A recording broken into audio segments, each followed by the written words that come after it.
Welcome to Sanford Speaks, the podcast that provides valuable insights and information to help parents and students navigate the world of education. Today's host is Sanford Communications Director and IT Director, Cheryl Fleming. We hope you enjoy this episode. Welcome to Sanford Speaks. Our topic today is creating a safe and reliable virtual learning environment for your child. This is another in our podcast series about living, learning, and teaching through the pandemic. Our guests today are members of Sanford's technology team. We're fortunate to have them because they're very busy, but they bring a ton of expertise to this topic. And so we're going to begin by asking each one of them to introduce themselves. Dave, why don't you get us started? Thanks, Cheryl, for having me. I am David May, Network Administrator. I've been the Network Administrator here for 15 years. I'm Kevin McDermott. I'm a technology associate. This is my, fifth year here at Sanford. I kind of do a pretty broad breadth of things here. I think I'm assisting Dave with some of the networking stuff we have around campus, and then also just helping teachers out with their day-to-day tech needs. And I'm Jen Nightingale. I am the middle school technology instructor, but I've been at Sanford since 1995 and joined the IT team in 2000. So, Sandy. I'm Sandy Suddy. I'm the technology integration coordinator. That just means I just help students, teachers, parents, administrators, really the whole Sanford community to make sure they're up and running with all the technology needs. And I'm Patrick Martin, lower school technology instructor, and I've been here for 18 years now. Well, thank you again to everyone for being here. Today, we are talking about being online, keeping it safe, keeping it reliable. I think one of the best places to start is looking at younger students. Almost everybody's online today. A lot of people are Zooming. Patrick, with respect to young kids, what are some of the safety things that parents and teachers need to be looking out for with young kids? Well, I think one of the main things right now, most of the games that the kids are playing these days, Minecraft, Roblox, things like that, they're able to communicate with kids anywhere in the world, really. So making sure that they don't share any personal information is a big thing. Anytime they have a question, always check with their parents first. That's I always tell them, talk to your parents, ask your parents first if you can join this, do this, make sure they know what they're doing. What games you're on. So I think that's one of the big things going on right now. Just making sure that you're not giving out any personal information over the internet, because you never know who's on the other end. So I always try and encourage that with them. And Jen, I'm guessing in middle school, you have other issues that you're dealing with all the time with respect to passwords and sharing passwords and people wanting to socialize online. Can you give parents some guidance about what they should be concerned about with respect to, say, 5th through 8th grade students? sure. I think it's such an interesting time because the kids are just sort of feeling their oats and really wanting to join those social arenas because that's appropriately developmental for this age. Just trying to make connections, and it's scary. So my best advice for parents is to really do their research. And if a child gets an app on their phone or their computer, just to really ask questions. What is this? What is it like? How are you connecting with others? And what are you using this for? It's about communication, open lines of communication through and through. So Jen, do you recommend, I'm sorry, I was going to say, do you recommend parents to have access to their kids' phones and make sure they can see what's going on? That's a sticky wicket. I don't know, because that's a tough one.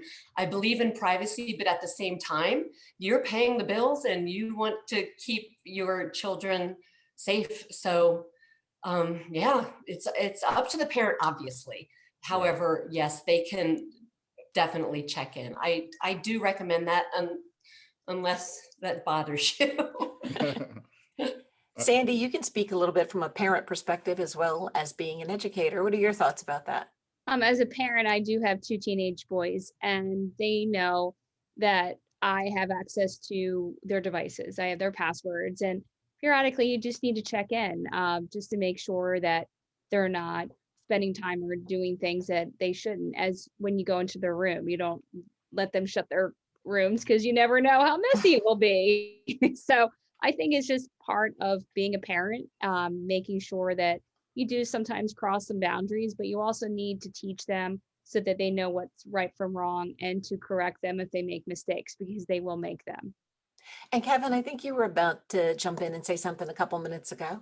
Yeah, I was just gonna piggyback actually on what Jen said and now also what Sandy said. One thing, kind of piggybacking on Sandy with the whole monitoring what your child's doing at home. I know a lot of retail wireless routers have either a web portal or sometimes a companion app to go along with them, and those usually are pretty feature rich. So I'd explore kind of what your router manufacturer has to offer, because I know you can look on like an by device basis as what kind of traffic's going on. You can even like limit access during certain windows. So you could say, during these hours, there's no internet for this specific device. So you don't have to shut yourself down if you're just trying to control what your child's doing at night. And then I was just going to follow up with what Jen was talking about as far as being engaged with what your child's doing online. I was just going to say that's great advice for what Pat was talking about as well. Just with games, like knowing what this game is and like how they communicate with other people. Is it an online game? Is it a single person game? Just that whole engagement, I think, and having that open dialogue with your child can be really useful. And just having some expectations and rules in the house. I have the kids charge their phones downstairs so that it's away from them in the bedroom. So just those little tips and tricks you can use, and you don't necessarily have to have the software, which is very helpful.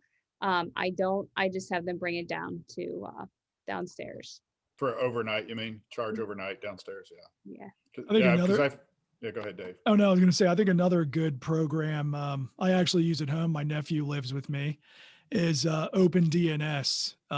It's a great program to use. It'll allow you to pick categories to block. Gambling, pornography, things like that.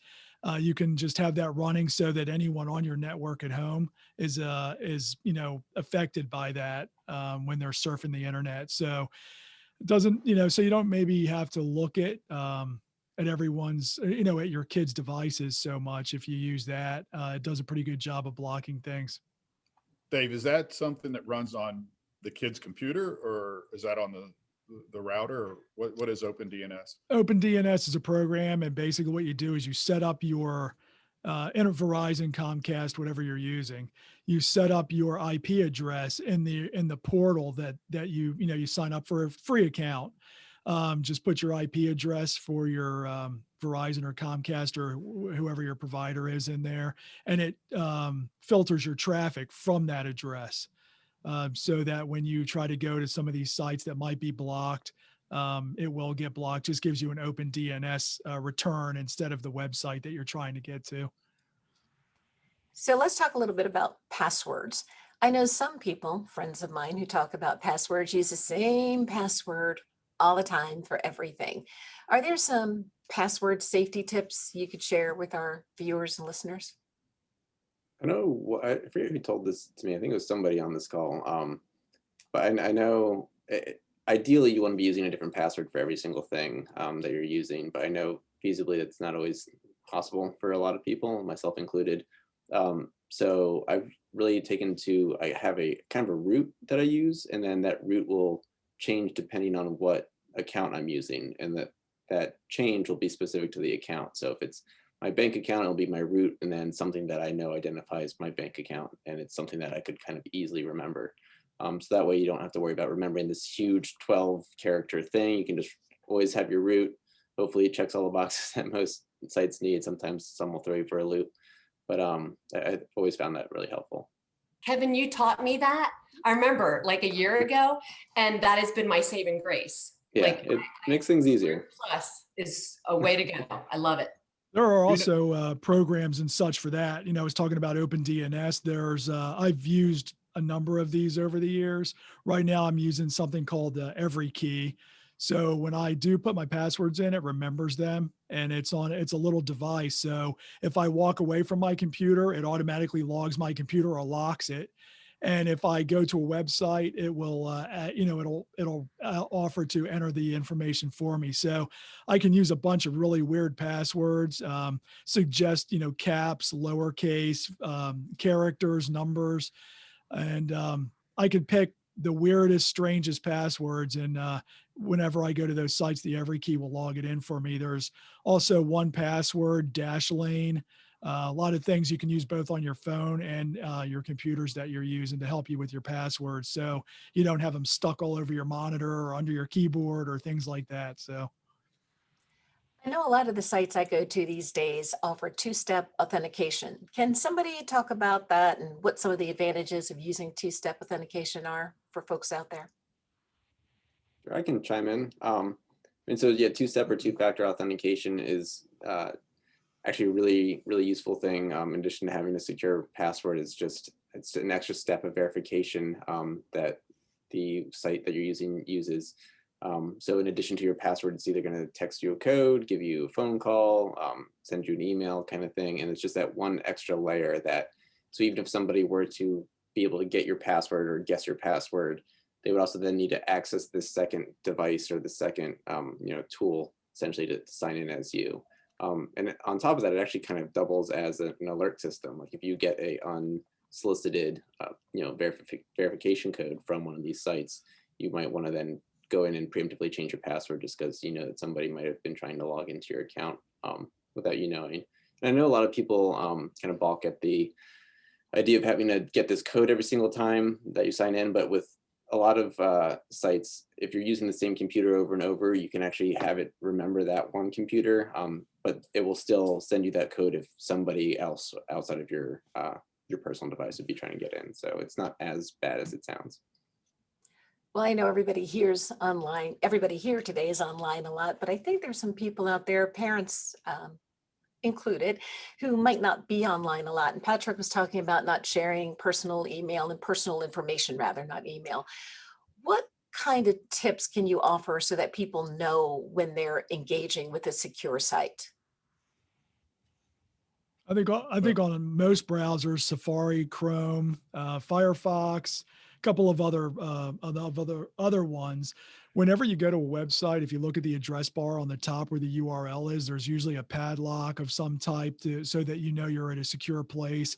You'll see it when you do banking, taxes, things like that. If you're entering passwords or any kind of personal information, always look for that little padlock so that you know you're on a secure area putting information in. Okay, anybody have any last safety tips they'd like to recommend for students preschool through 12 before we move on to reliability? I think, at Sanford, we do have a digital citizenship program where we teach kids about how to learn how to check reliable resources and making sure that they know that there are strangers out there, just having a conversation with them and alerting to them that whatever you're saying is never private, that it's always public, and to make sure that they have a way that they're, using it professionally and personally, but also making sure they keep themselves safe. And be careful when you're on any internet site or social media when you're posting stuff, because that stuff is forever. I mean, you think it's not, you think you're just sharing with your friends, but you're sharing with your friends' friends and their friends' friends. So just always be careful when you're posting anything, doing anything online, especially social media. Well, since last March, I think everybody has been involved in some kind of online activity, and I think Zoom has become a household word. So we have more and more people online, sometimes multiple people in a household. What are your thoughts about making sure that students and students whose parents might be at home working are able to be on the internet and do all the things that they need to do with video files and downloads and all of those kinds of things? What should parents be looking for in terms of reliability? I think there's a few things that you could look into. First and foremost is just knowing what your internet package is supposed to be providing you. And then also knowing what the demands are for the programs you're going to be using. So I know Zoom is one that you were mentioning. They have like a minimum specs kind of thing, and most programs and websites have that. Like as if you're going to be using an app or a game or a device, they usually have a minimum spec requirement. So just keeping that in mind and then multiplying that by the number of people in your household using that item, and then comparing that to what you have through your package. So either Comcast or Verizon or any of those, they'll tell you in like megabits or megabytes per second kind of thing. So you can compare that to the devices that you're using. And the more people you have in your house, the more taxing it's going to be, obviously. So just making sure you have the package you need, and then to actually check to see if you have what you're supposed to be having. You can use sites like, I know speedtest.net is one that will test your actual internet speed. Sometimes your service provider will have it as well, and just make sure everything's up to snuff. And if you're noticing that you're not quite getting those speeds that you're paying for, making sure you're close in physical proximity to your wireless router, being plugged in with an Ethernet cable if possible is always going to be, a benefit as far as internet speeds, just that kind of stuff. Hey, Kevin, I know a lot of people are getting like smart light bulbs and smart this.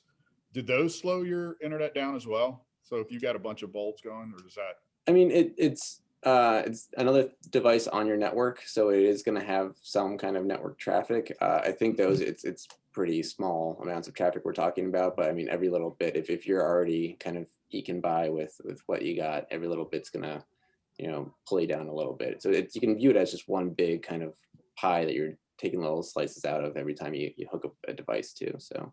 Okay. Well, this probably isn't the best question because everybody's situation is so different.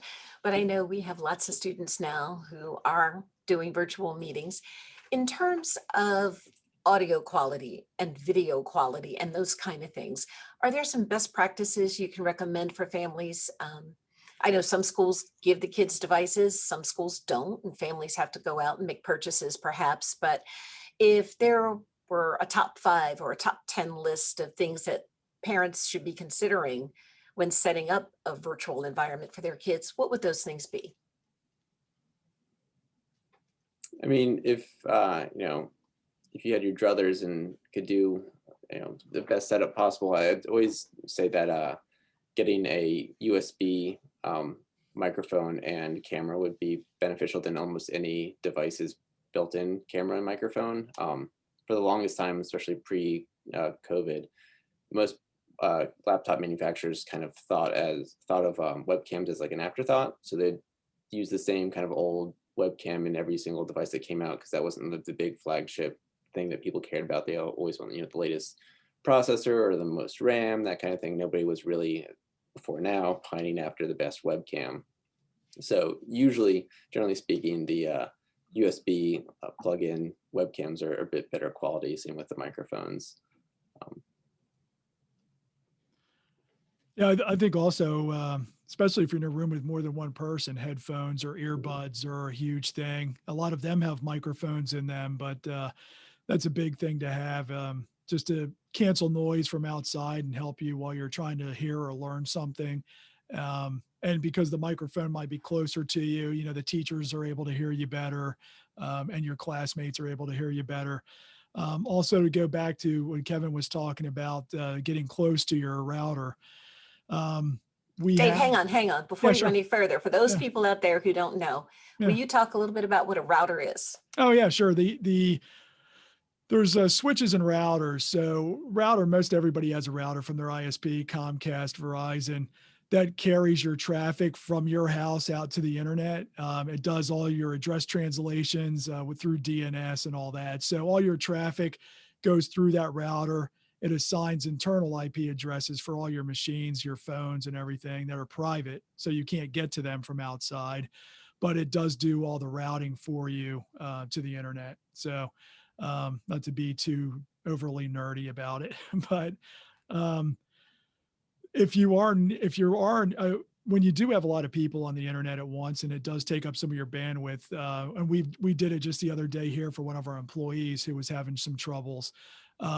She asked Kevin's recommendation and mine for a way to help. She was doing stuff at home. Her husband's doing stuff at home. And if you have a bigger house, or even if your router might be down in the basement and you're upstairs on the first floor, the signal's not always great the further you get away from it. So there are options. Verizon has them, Comcast has them. We recommended Google Wi-Fi to her, and she did get that three Wi-Fi package, and she's raving about it. She said it was great. Their signal in their house is great everywhere now, so that's always an option. If you're frustrated by the speed, or you're having issues, latency issues with things kind of locking up and stopping and starting, you might need to get some kind of extender to make your signal better throughout the house. Let's talk a little bit about software updates. I know from time to time, your machine will give you a little message saying, time for an update, update required. Can you speak to why it's important for students and parents to keep tabs on updates, and why it's often important for them to make them? What kind of things can go wrong if you don't update? Yeah, for example, Zoom. If you don't update, it doesn't work, or you have issues with it. It also security. When you're doing updates, it also adds the most current security. So making sure that you update is super important, and not just waiting, oh, I'll do it at the end of the day, or I'll do it at the end of the week. So it is important that you do that. I think also the updates also add new items to a program. Since everybody's been doing Google Meet or Zoom or whatever it might be, they've had a chance to see what people have said to them that they would like to have in the program, and they might add that in an update. So if all of us or the teachers at school are conducting a class on Zoom, and they have the newest version, and one of the students doesn't because they didn't do an update, they might not have the ability to do some of the stuff the teacher might be asking them to do. So it's always good to try to do your updates, especially security updates that kind of plug holes in software for vulnerabilities. So to update, do you just reboot your computer, or is there a special way to go and update? All updates are a little bit different. Some of them will just pop up on my Mac today. In fact, it popped up and said I have an update to do, and it gives you the option of doing it later, doing it now. A lot of updates will download automatically, and then they'll prompt you to install them. So you will install them, then the machine usually reboots, or the program will reboot.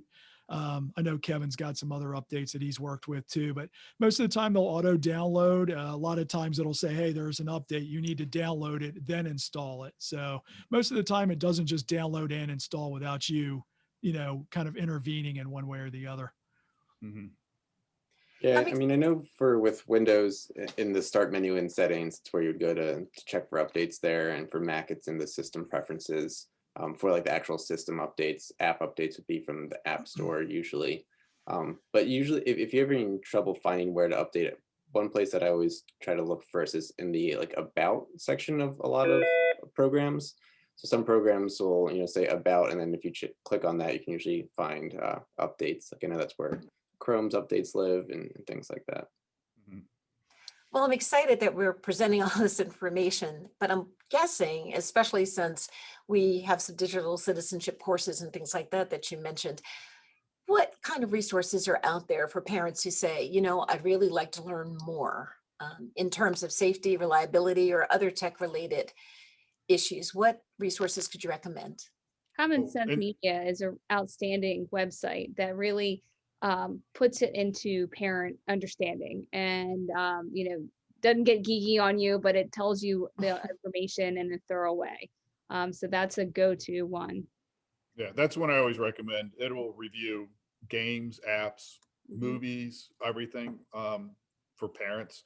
And so or it'll do it like there was a story on TikTok, and is TikTok safe? Is it not? And it did a whole review of TikTok. So yeah, I agree with Sandy. That's my go-to. There is a parent version, section, and then there's also an educator section. And I do a lot of my social digital citizenship from there as well. Well, I know. Can I add one thing go ahead, that's Jen. about safety? Sorry. No, go ahead. So I will get some middle schoolers in, and they will have, no joke, 10 to 40 tabs across the top of their computer screen. And we have this thing instituted, although we haven't done it this year as much. Like I think it's No Tab Tuesday or No Tab Thursday, something with alliteration. And the kids, there's two reasons we talk about the tabs. They don't care.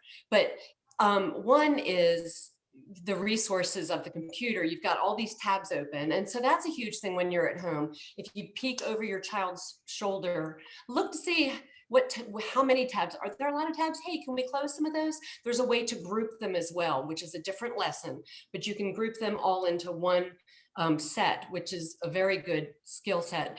But also for those kids who can't focus, and that even though I'm this age, I'm that kid who can't focus. If I see a tab up, I'll be clicking it just because. And so that's another thing. Like if parents are at home working with their kids, I think it's just talk about those tabs, because they can mess you up in a couple different ways. And I know they're important, but if you learn how to group them, ask us how to do that, then that's one less thing that you're going to worry about. I think too, when you have a lot of tabs open, and all of you have probably, this has happened to all of you, because we do work during the day. All of us have like 50 tabs open doing multitasking on different things. But have you ever had that, where you have all these tabs open, you're like, what is that sound? What am I hearing? You have headphones on, you're trying to do something, and you realize that there's three things open. You have tabs open that are playing things in the background, and there's a little microphone on there or a speaker icon on there. So that there's actually audio playing on those tabs. And on most browsers now, you can click the speaker icon to mute them. But I was thinking about that because it happened to me today. I had so many tabs open. I'm like, what is that sound? And I had something was playing in the background. It was an ad, but it was playing in the background. It was driving me crazy. So having fewer tabs open is easier to kind of handle. Let's talk about when stuff just goes wrong. Like all of you work in tech every day. You help people who are having problems. You have your own problems, but I'm sitting there thinking about like the 4th grade student or the 8th grade student who's trying to Zoom and is maybe in a Zoom breakout room. What advice do you have for kids when it's not all coming together? I guess kids and parents. I think relax and realize that it's okay. I think we talked about this earlier. Most kids are a little bit more laid back. It's us parents and teachers that are like, oh my goodness. You want everything on time. You want the lesson to be engaging and as long as the length of the class. So sometimes just take a deep breath and realize it's okay to start over and get it, try to as your best as you can to get it right, or have backup plans. I think that's what we've learned throughout COVID, that not everything will work perfectly and that you can do multiple things in multiple ways and always have that backup plan ready. I think That's great too, advice. yeah, depending on the app you're using, you can always try to close the app and open it again if you're having a problem. And then, the word in IT, reboot. Usually rebooting fixes like most of the problems you're having. Not all of the time, but we recommend that to most people when they call us here. You'll try to troubleshoot it, and if it's still having a problem, rebooting, usually they'll call back and say, yep, that fixed it. So don't be afraid to reboot. You can always reconnect to the Zoom or whatever it is that you're in, and start with the app first. If you're having a problem with Zoom, maybe disconnect from it and reconnect. Or any other app you're in. If your browser's locked up, just try to close your browser and open it again. But in the end, rebooting the machine and overall might fix whatever the problem is. We've covered a lot of ground here. So as we wrap up, I'd like each one of you to give your favorite piece of advice or one tip that you'd like our viewers and listeners to remember. And it can be about safety. It can be about reliability. It can be about anything you want. So why don't we start with Patrick, who is used to providing tips for lots of younger people. Well, I think it kind of goes to, I think Sandy said it, don't worry about it, relax. Everything's going to be fine. And when technology messes up, I think that's what I tell the kids, and they usually handle it pretty well. So like I think she said, the kids are handling it well. It's us adults that have a hard time with it, but they do pretty well. Jen? Absolutely, and I've said this before. I really believe this has made me a better teacher, more flexible, and that by the kids seeing us adults maybe struggle a little bit here and there, but then come back and get the content to them. It's all a learning curve, and it's really important that they see that we understand, we get it. We're not blaming them. I also don't like technology to be the reason you give up. Like if something doesn't work, that doesn't mean you stop. We, it's easy to say, okay, it's not working, so I'm just gonna, this lesson is gone. No, like Sandy said, you have a quick backup plan, and it's probably going to be better than ever. I always believe in second chance is always better. For some reason, it is for me anyway. I don't know. Kevin? One thing I would say is to not be afraid to share like any kind of cool tips or tricks that you end up coming up with. Because a lot of times, even though something might be recommended to you from like an IT person, they aren't necessarily living with it every single day. I know throughout this year and then the end of last year, we'd come up with all these strategies and then implement them and put it in the teacher's hands. And then they'd come up with all these cool ways to use it in ways that we never even thought of. And a lot of times we wouldn't hear about that until you kind of hear through the grapevine, like, oh, so-and-so found a really neat way to use XYZ. So I'd say, just because if something's working out really well for you, like share it with people around you. Just because it's, you figured it out doesn't mean everyone else has. So just, letting everybody else know cool little hints, tips, tricks, all that kind of stuff. Dave? Just a couple things, everybody's had great stuff here. I think just relax. It seems like it's the end of the world when something's happening, tech wise, when you're in the middle of something, but it's, you can get it back. So just relax with that. Even though we're all in the IT field and we've been in the IT field for a number of years, things that are happening to you also happen to us. It's frustrating and we get frustrated by it. And usually we do what we ask you to do to fix the problem. So it happens to everyone. And I think whenever I've talked to people before, or you go visit someone to help them with something, there are no bad questions in technology. Don't feel like you can't ask something because you don't want people to think that like, oh, I don't want people to think I'm dumb or anything like that, because you're not. So there are no bad questions, and that's how you learn. I learn from my coworkers every day. Hopefully they learn from me. So those are the things I think are the biggest. And Sandy, you started us off with a piece of advice. Any final thought you'd like to share?